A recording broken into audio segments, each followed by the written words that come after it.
Maha Tahu dan menilai hidupku. Tak ada yang tersembunyi bagimu. Lah kulihat kebaikanmu yang tak pernah habis di hidupku. Ku berjuang sampai akhirnya kau dapati aku tetap setia.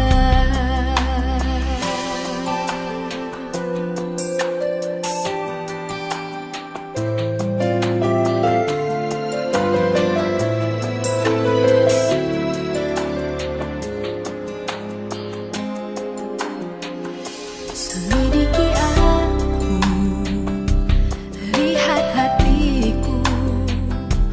Apakah ku sungguh mengasihimu, Yesus? Kau yang Maha Tahu dan menilai hidupku. Tak ada yang tersembunyi bagimu. Telah kulihat kebaikanmu yang tak pernah habis di hidupku. Ku berjuang sampai akhirnya kau dapati aku tetap setia.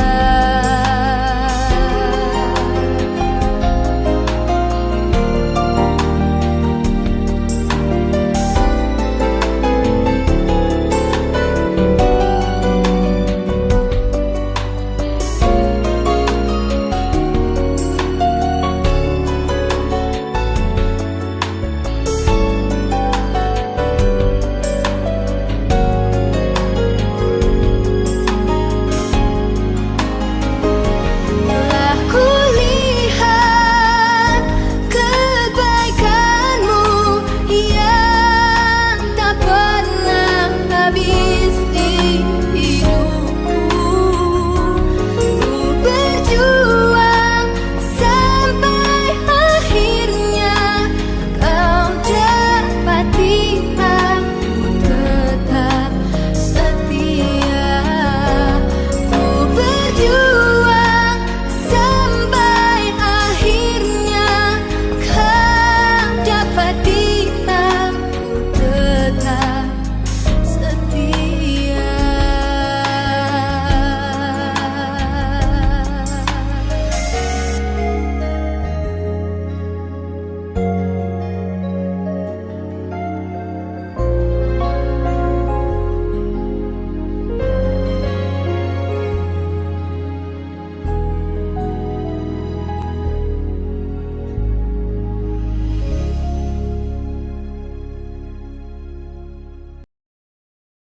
Pertama, saya mengucap syukur pada Tuhan karena Tuhan telah mempertemukan kita melalui fellowship pada siang hari ini. Dan lebih dari itu, saya menyatakan rasa syukur saya kepada Tuhan karena MNC Group telah berkenan mengundang saya dalam fellowship pada siang hari ini. Saudara-saudara yang dikasihi dalam Kristus Yesus Tuhan, kita sedang hidup dalam dunia yang terus berubah. Perubahan-perubahan yang tidak bisa kita prediksi. Perubahan-perubahan yang besar. Perubahan-perubahan yang sungguh memberikan dampak bagi kehidupan umat manusia. Saudaraku yang kasih Tuhan, sepertinya Tuhan sedang mengerjakan sesuatu untuk memaksa kita sekalian untuk melakukan segala sesuatu dimulai dari hati dan pikiran kita. Segala sesuatu yang kita kerjakan adalah yang terbaik, yang terutama, yang berkenan di hadapan Tuhan.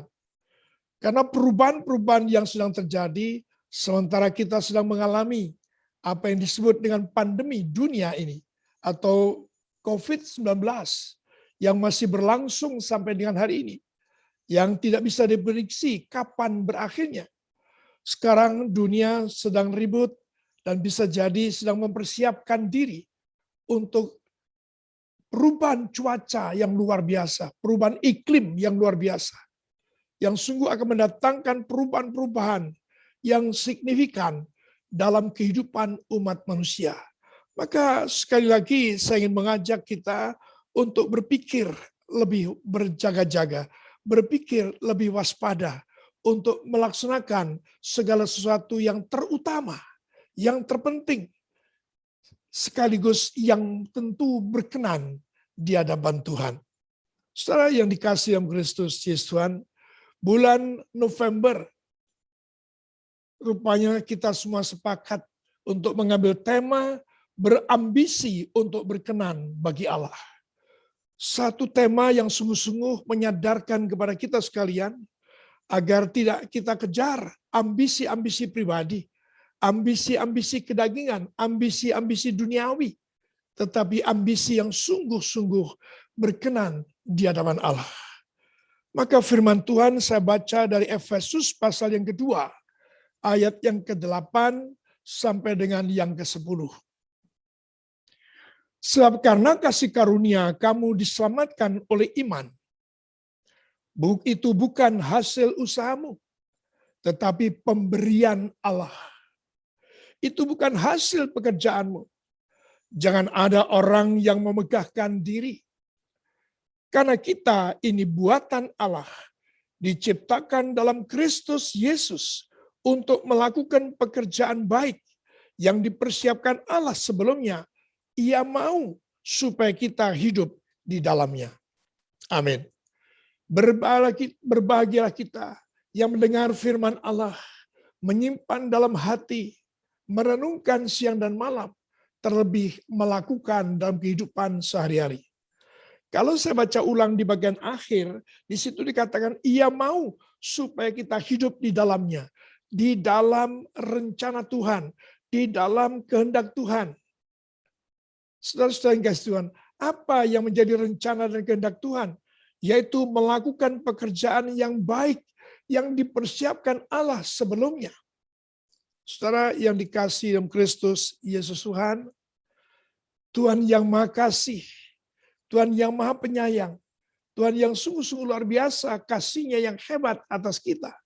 Kita semua yang menjadi percaya ini sesungguhnya adalah kasih karunia.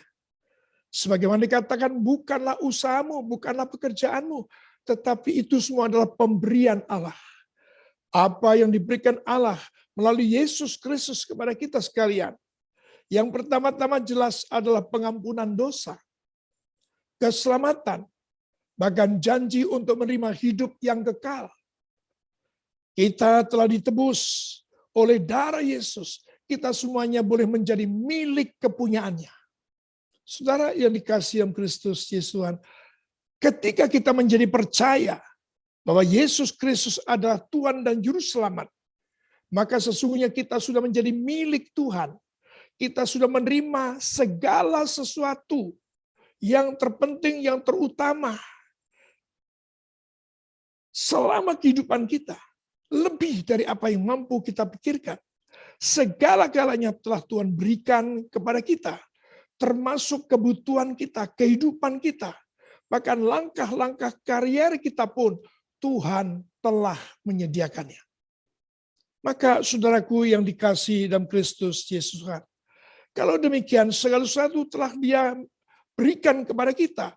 Bahkan yang diberikan kepada kita bukan hanya perbuatannya, bukan saja hartanya, tetapi nyawanya, tubuh dan darahnya yang sudah diberikan kepada saudara dan saya. Saya ingin katakan sekarang, apalagi yang hendak kita kejar? Sebab kita telah mengerti bahwa kita telah beroleh pengampunan dosa, keselamatan dan hidup yang kekal. Kita telah menjadi milik kepunyaannya. Bahkan untuk segala kebutuhan kita, Allah telah menyediakan bagi kita. Dia telah menyediakan. Kalau saja pada saat pengampunan dosa diberikan kepada kita, pada saat kita sedang ada dalam dosa, apalagi sekarang kita sudah dibenarkan, dilayakkan. disucikan dan dikuduskan, Tuhan pasti menyediakan segala kebutuhan kita. Dia pasti memelihara kita, menjaga kita.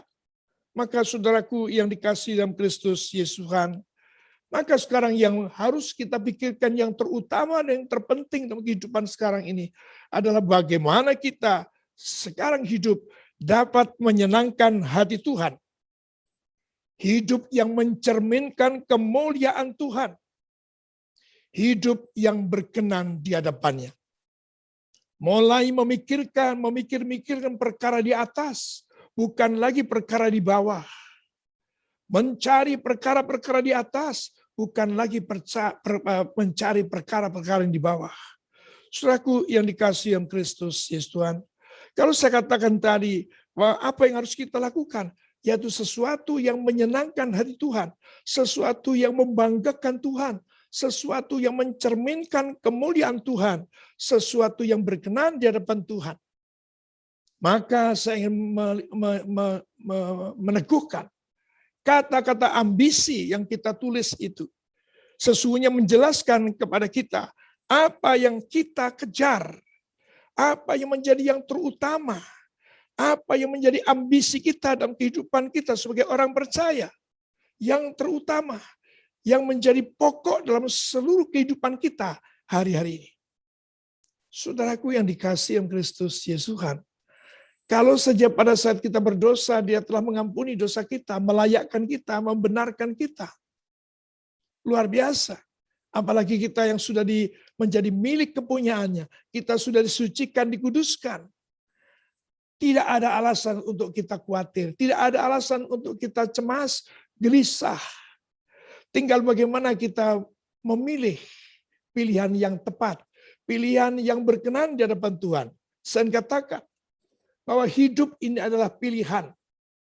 Dari sejak semulanya Allah telah berfirman, ada padaku berkat, ada padaku kutuk, ada padaku kematian, ada padaku hidup.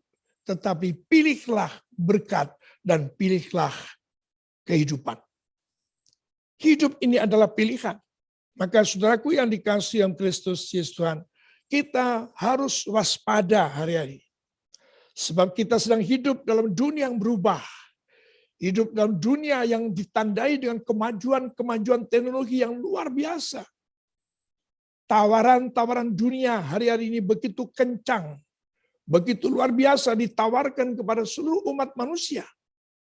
Dan biasanya tawaran daripada dunia itu tawaran yang begitu kuat, tawaran yang terus-menerus diberitakan dan didengar oleh banyak orang.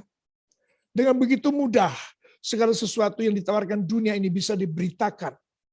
Bahkan, apa yang diberitakan oleh dunia adalah sesuatu yang menarik hati.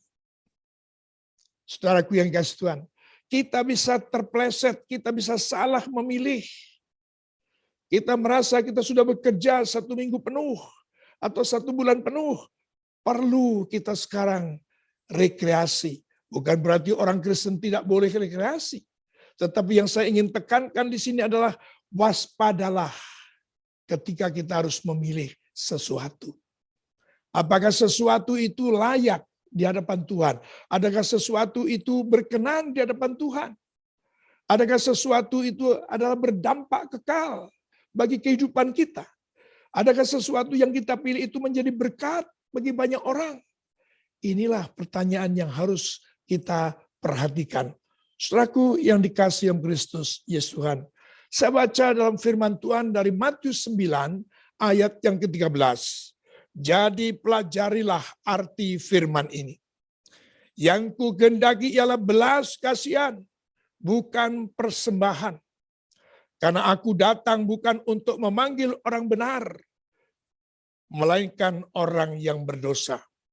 Saudara yang dikasihi dalam Kristus Yesus Tuhan, di mata Tuhan sendiri, pandangannya itu kepada mereka yang menuju kepada kebinasaan.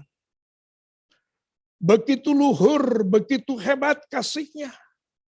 Begitu luar biasa kekudusan yang Tuhan miliki.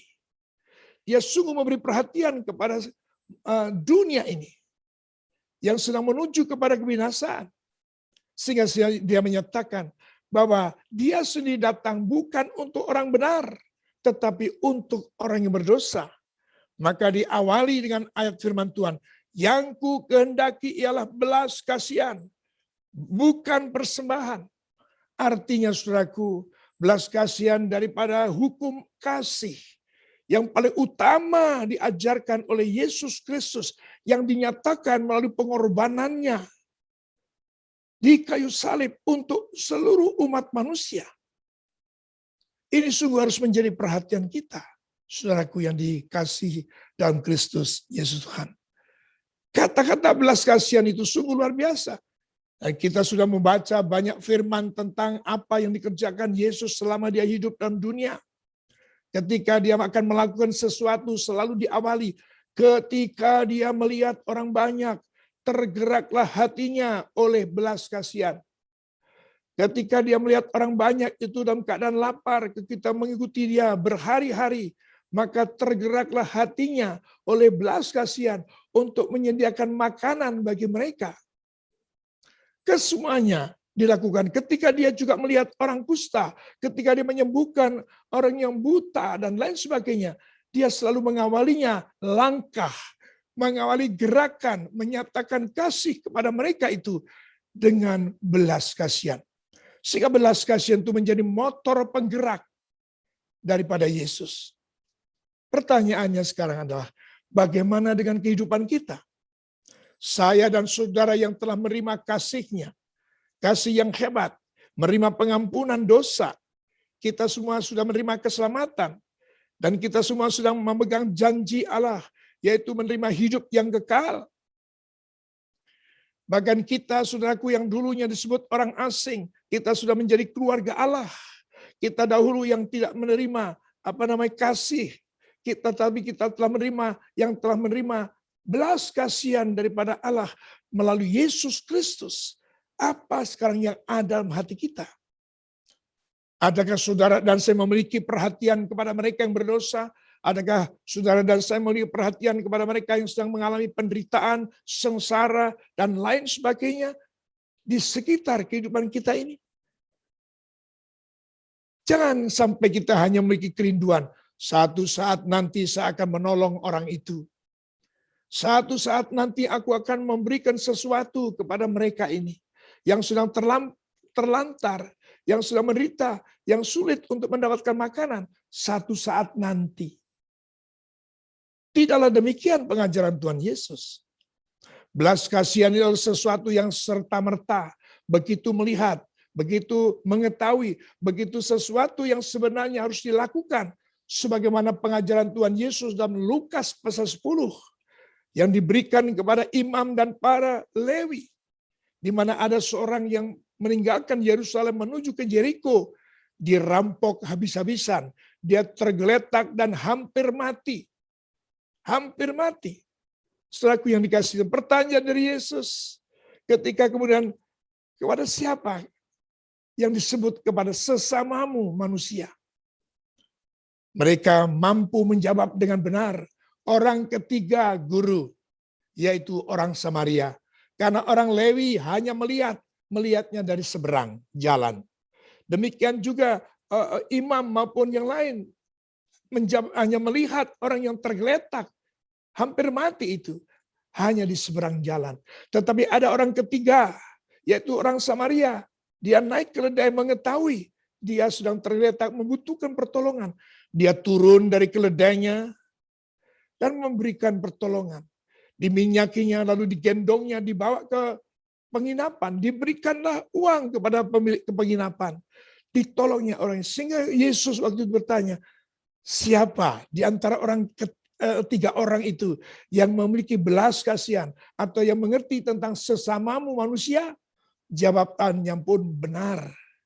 Orang yang ketiga, guru, benar jawabmu. Pergilah dan perbuatlah demikian. Saudara yang dikasihi Kristus Yesus, belas kasihan adalah tindakan dari kasih. Atau kalau saya beredaksi yang lain, yang dibutuhkan sekarang adalah tindakan dari belas kasihan. Bukan hanya kerinduan, bukan hanya cita-cita, tetapi satu sikap langkah langsung untuk melakukan sesuatu dan memberikan sesuatu kepada mereka yang membutuhkan pertolongan. Inilah pekerjaan baik yang sebenarnya Tuhan sudah persiapkan jauh sebelumnya. Tuhan mau supaya kita ada di dalamnya. Efesus 2 ayat yang ke-10 tadi. Saudaraku yang dikasihi yang Kristus Yesus Tuhan, dengan jelas perhatian Tuhan ini agar meminta kepada kita sekalian untuk memberi perhatian kepada mereka yang sengsara, yang menderita, yang sakit, yang sedang membutuhkan pertolongan, bahkan termasuk mereka yang sedang menjalani dosa, kehidupan dalam dosa. Kita harus memberi perhatian kepada mereka. Saudaraku yang dikasihi yang Kristus Yesus Tuhan, karena firman Tuhan dalam Kolose 3 ayat 12 meneguhkan kepada kita sekalian sebagai orang pilihan Tuhan yang sudah dikuduskan. Perhatikan, saya baca untuk saudara. Karena itu sebagai orang-orang pilihan Allah yang dikuduskan dan yang dikasihinya, kenakanlah belas kasihan, kemurahan, kerendahan hati, kelemah lembutan, dan kesabaran. Apa yang menjadi ambisi kita hari-hari ini? Kita adalah orang-orang yang sudah dilayakkan, dibenarkan, dikuduskan. Kita sudah beroleh pengampunan dosa. Kita sudah beroleh keselamatan. Kita sudah beroleh janji menerima hidup kekal. Bahkan Tuhan janji memelihara kita, menyediakan segala kebutuhan kita. Saudaraku yang dikasihi Tuhan, jangan sampai kita terjebak.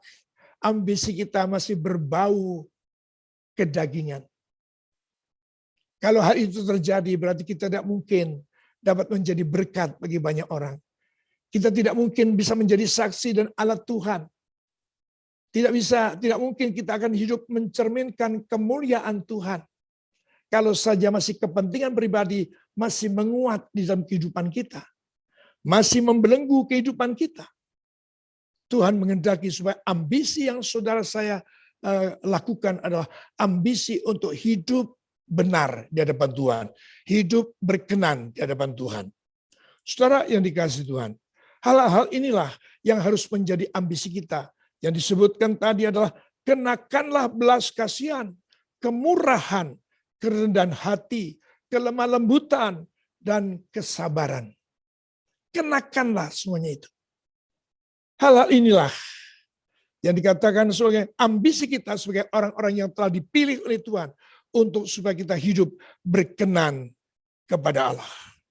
Saudaraku yang dikasihi Tuhan, saya katakan tadi, saya singgung bahwa belas kasihan itu harus menjadi motor penggerak untuk sekali kita bisa dapat menyatakan kasih kita kepada sesama.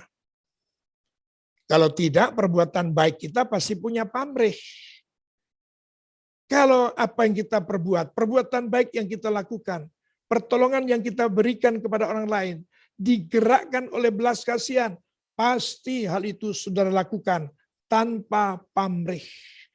Tidak akan pernah terpikir untuk mencari keuntungan dari masalah orang, masalah kota, masalah bangsa. Termasuk hari-hari ini, saudaraku yang dikasihi Tuhan. Ya, kita masih mendengar adanya orang-orang yang kuat sekali untuk mengutamakan kepentingan pribadi. Dalam proyek istilahnya apa yang harus diterima oleh sebagian rakyat, tetapi itu kemudian terpikir untuk kepentingan sendiri. Saudaraku yang dikasihi Tuhan, sekali lagi saya katakan, belas kasihan harus menjadi motor penggerak untuk kita menyatakan kasih kepada orang lain, untuk menyatakan perbuatan baik bagi orang lain. Itu hal yang sungguh Tuhan kehendaki. Karena belas kasihan itu harus dilakukan tanpa pamrih, tidak mencari keuntungan pribadi, ada kerelaan untuk berkorban. Saudara yang dikasihi yang Kristus Yesus Tuhan, dan ternyata kita perhatikan pembacaan Yakobus 2 ayat 13. Pembacaan Yakobus 2 ayat 13. Dan belas kasihan menang atas penghakiman. Ya, sebab penghakiman yang tak berbelas kasihan akan berlaku atas orang yang tak berbelas kasihan. Tetapi belas kasihan akan menang atas penghakiman. Luar biasa. Saudaraku yang dikasihi Tuhan, belas kasihan menang atas penghakiman.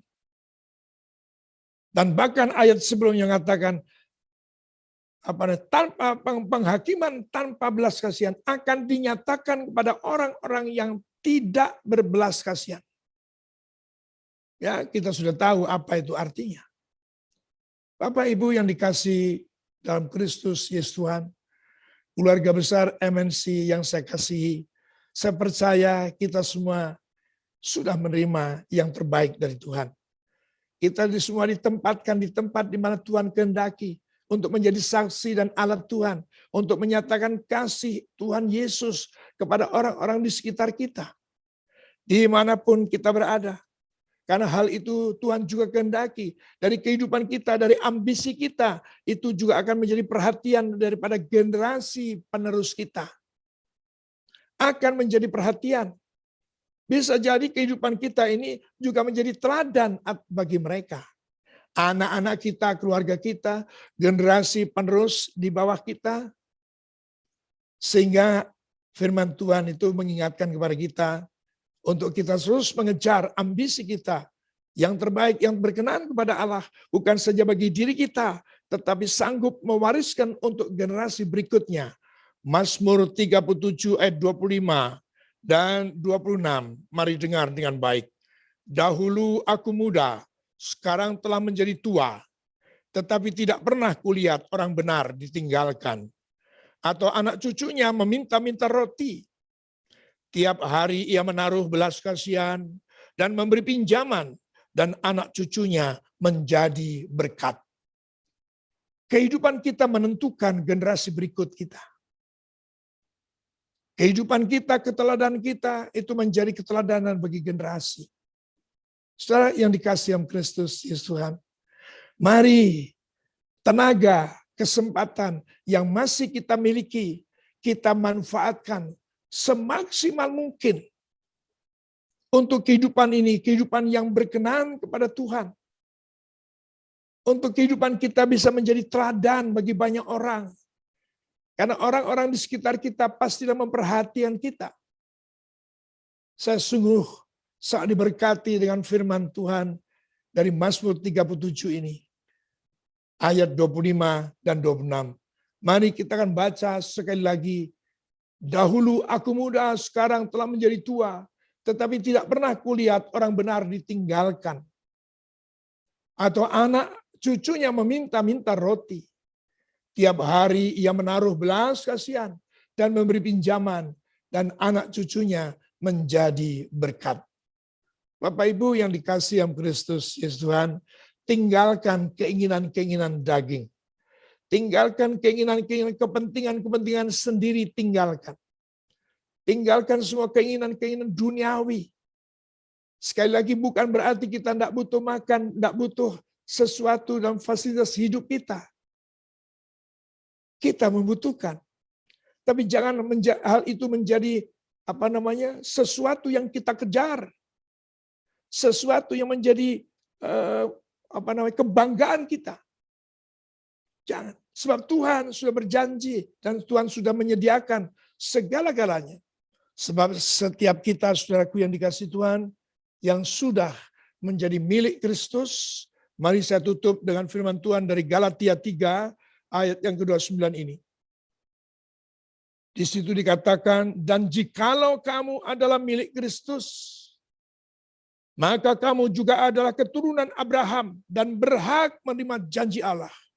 Kita tahu bagaimana Tuhan Allah itu memberkati Abraham. Kehidupannya menjadi berkat bagi bangsa-bangsa. Olehmu kaum di muka bumi diberkati. Luar biasa. Saudaraku yang kasih Tuhan, mari jangan sampai putus berita kabar baik untuk Indonesia. Jangan sampai putus sampai hilang oleh karena tawaran-tawaran dunia yang menguat beritanya, yang kencang pemberitaannya, bahkan menarik hati. Hati-hati, waspada dan kita memilih. Karena sungguh dunia ini sedang menuju kepada keruntuhannya. Dan saya rindu setiap kita yang sudah menerima Yesus sebagai Tuhan dan Juru Selamat. Kita semua dipakai oleh Tuhan menjadi saksi dan alatnya. Kita hidup dalam mencerminkan kemuliaan Tuhan. Kita hidup menjadi berkat bagi banyak orang. segala sesuatu sungguh akan diperhitungkan oleh Tuhan. Sehingga sungguh hal yang kita kejar, kalaupun itu pakai kata ambisi, ambisi yang ada pada kita, kerinduan yang kuat yang ada pada kita, tujuan kehidupan kita sekarang sebagai orang-orang percaya bukan lagi hal-hal yang duniawi, tetapi untuk pelebaran kerajaannya, untuk kemuliaan bagi namanya. Tuhan Yesus memberkati semua saudara, dan percayalah bukan saja saudara yang diberkati. Ketika sudah mendengar firman Tuhan ini, menyimpan dalam hati dan melakukannya. Untuk kita hidup dalam belas kasihan, peduli kepada sesama, peduli kepada lingkungan, peduli kepada kota di mana kita tinggal. Keluarga saudara pun pasti diberkati oleh Tuhan. Karena Tuhan tidak memberkati seorang diri, saudara dan keluarga, tapi Tuhan memberkati seisi rumah tangga. Tuhan Yesus memberkati semua saudara yang sungguh-sungguh bangga akan karya kasih yang hebat itu bagi kita. Mari kita berdoa. Bapa di surga, genapkan Tuhan apa yang menjadi kerinduan Tuhan atas setiap kami.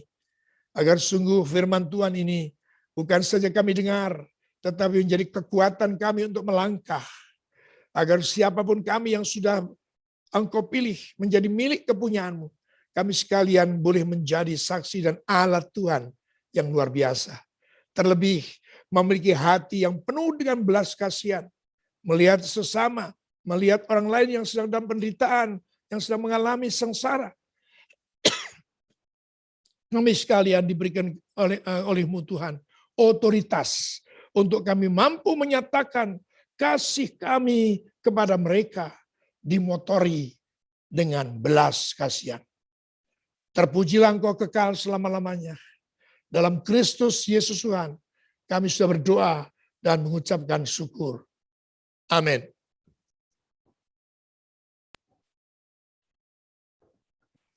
Amin. Terima kasih untuk hambanya Bapak Pendeta Sudi Dharma yang sudah menyampaikan firman Tuhan. Tuhan pakai lagi lebih dahsyat dan Tuhan berkati senantiasa. Baik, mari Bapak Ibu kita selanjutnya akan menyimak beberapa pengumuman.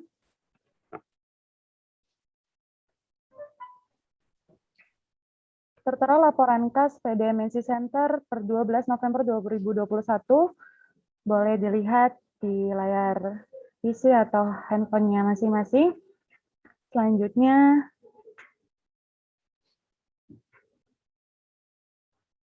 ya, bagi Bapak, Ibu, dan Saudara yang ingin menabur untuk kemuliaan nama Tuhan, boleh memberikan berkatnya melalui QR yang tertera, atau boleh melalui rekening MNC Bank yang tertera atas nama Ibu Kristina Smaradewi.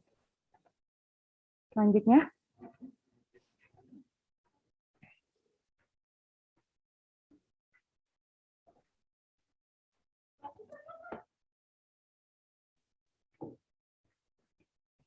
Baik Bapak, Ibu, dan Saudara, puji nama Tuhan kalau kita boleh mengakhiri ibadah pada siang hari ini. Dipersilakan untuk doa syafaat dan nanti dipimpin oleh Ibu Glena, dan nanti akan ditutup doa berkat oleh Bapak Pendeta Sudi Dharma. Dipersilakan untuk Ibu Glena. Terima kasih Bapak Ibu yang dikasih Tuhan Yesus Kristus, mari kita berdoa. Terima kasih Tuhan buat kebenaran firman Tuhan pada siang hari ini. Hamba-Mu Bapak Pendeta Sudi Dharma sudah memberikan kami teladan bagaimana kami hidup untuk menjadi unggul di dalam Tuhan. Bapak, kami belajar untuk lebih lagi berkarakter seperti Kristus, memiliki belas kasih, kerendahan hati, dan juga menjadi teladan bagi setiap orang yang ada di sekitar kami. Ampuni dosa dan kesalahan kami, mampukan kami terus untuk menjalankan kehidupan kami seperti Yesus hidup. Urapi hamba-Mu, keluarga dari Bapak Sudi Dharma juga, kiranya apa yang mereka kerjakan, pelayanan mereka, pekerjaan mereka, kehidupan mereka ada di dalam tangan Tuhan, dan selalu perkenanan Allah selalu menyertai Bapak Pendeta Sudi Dharma dan keluarga. Bapak, kami berdoa juga untuk bangsa dan negara kami, Bapak, untuk Bapak Presiden Jokowi, juga Bapak Amin Ma'ruf juga dengan kepemimpinan mereka, di mana mereka juga dibantu oleh para menteri dan seluruh jajarannya, sampai pemerintah tingkat yang terkecil Bapa. Kami berdoa, kami melepaskan berkat atas mereka. Kiranya mereka boleh dipimpin oleh Roh Kudus untuk menjadikan bangsa ini bangsa yang takut akan Tuhan. Segala permasalahan yang ada, Tuhan tolong beri jalan keluar dan mampukan pemimpin-pemimpin kami untuk menjalankan semua jalan keluar ini sesuai dengan kehendak Bapa dan tidak melakukan kesalahan. Bapa, kami berdoa untuk MNC Group. Kami juga berdoa khusus kepada Executive Chairman dan juga Executive Chairwoman Bapak Hari Tanu Sudibyo dan Ibu Liliana Tanu Sudibyo, juga bersama dengan anak-anak dan cucu. Bapa di sorga, kami berdoa juga untuk karyawan MNC Group, para direksi, juga seluruh jajaran staf yang ada. Di dalam nama Tuhan Yesus, urapi kami semua Bapa. Berikan roh kepekaan, takut akan Tuhan, juga kepemimpinan yang berasal dari surga atas Pak Haritanu dan Ibu Liliana. Untuk sebagai Bapak pemimpin kami di perusahaan ini, sebagai Bapak yang memberkati kami, Bapak yang juga menjadikan kami anak-anak yang akan takut akan Tuhan, sebagai Bapak rohani kami. Bapak di surga memberikan kekuatan, hikmat, kepintaran, roh takut akan Tuhan, juga kecerdasan roh di dalam memimpin perusahaan ini, juga dalam kehidupan mereka dan pelayanan mereka, sehingga apa yang mereka buat, keluarga Tanu Sudibyo Tanaja menjadi keluarga yang menyenangkan hati Bapa di sorga. Seluruh karyawan yang ada, Tuhan berikan kami kekuatan untuk ikut di dalam ketetapan Allah, sehingga apa yang kami lakukan dalam perusahaan ini sungguh menjadi berkat Bapa. Kami mau menjadi orang-orang yang diteladani oleh orang-orang di sekitar kami. Ampuni dosa dan kesalahan kami jika dalam pekerjaan kami melakukan kesalahan. In the name of Jesus kami minta ampun, dan biarlah pada siang hari ini kami boleh mendapatkan kekuatan dari Bapa untuk menjadi sama berkarakter dengan Kristus. Dan pada akhirnya Bapa, kami akan menyudahi ibadah kami pada siang hari ini. Teringat siapapun, dimanapun orang-orang yang membutuhkan makanan, yang sedang sakit, Tuhan pulihkan dengan cara dan waktu dan kehendak-Mu, yang dalam pencobaan Tuhan beri jalan keluar dan mampukan mereka untuk tidak bersalah di dalam menunggu jawaban Tuhan. Dan kiranya berkat Allah tercurah atas kami semua. Kami akan mengakhiri ibadah kami ini dengan pengucapan syukur dan menerima berkat yang akan disampaikan oleh hamba-Mu Bapak Pendeta Sudi Dharma, di dalam nama Yesus. Haleluya, haleluya, haleluya. Saudara-saudara yang dikasihi dalam Kristus Yesus Tuhan, keluarga besar MNC yang diberkati oleh Tuhan. Karena kita semua ini buatan Allah, diciptakan dalam Kristus Yesus untuk melakukan pekerjaan baik yang dipersiapkan Allah sebelumnya. Ia mau supaya kita hidup di dalamnya. Kuatkan dan teguhkanlah hatimu, sebab rancangan Allah itu rancangan yang terbaik, yang terindah, yang memberikan dampak kekal bagi setiap kehidupan kita. Sehingga ketika saja kita mendengar sebagai anak-anak Tuhan yang sudah menjadi milik kepunyaannya, kita bukan saja terus-menerus merenungkan dan hanya sebatas kerinduan, tetapi kami akan melakukannya, terlebih dalam menyatakan kasih kami, kasih Kristus kepada mereka yang membutuhkan Tuhan. Terima kasih Tuhan Yesus, terpujilah Engkau kekal selama-lamanya. Dan sekarang terimalah berkat daripada Allah Bapa, cinta kasih dari Yesus Kristus Tuhan, kekuatan, kuasa dalam persekutuan, dalam Roh Kudus yang akan menyertai saudara mulai siang hari ini sampai Maranatha, bahkan sampai kekal selama-lamanya. Haleluya. Amin. Terima kasih Pak Sudi. Selamat berkati Pak. Terima terima kasih kasih. sudah memberikan materi di live channel. Oh, Bapak Ibu, Pak Sudi adalah salah satu provider live channel dengan program Mata Hati. Jadi Ya. kalau mau lihat khotbahnya Pak Sudi di live channel, cari Ya. program Mata Hati. ya. Salam buat keluarga Pak, Tuhan berkati. Terima kasih, terima kasih. Ya. Terima kasih Pak Pendeta, Tuhan memberkati. Tuhan Terima berkati kasih untuk seluruh Bapak. jemaat yang sudah mengikuti ibadah pada hari ini. Terima kasih untuk Pendeta Sudi Dharma. Sampai berjumpa di ibadah berikutnya. Tuhan Yesus memberkati.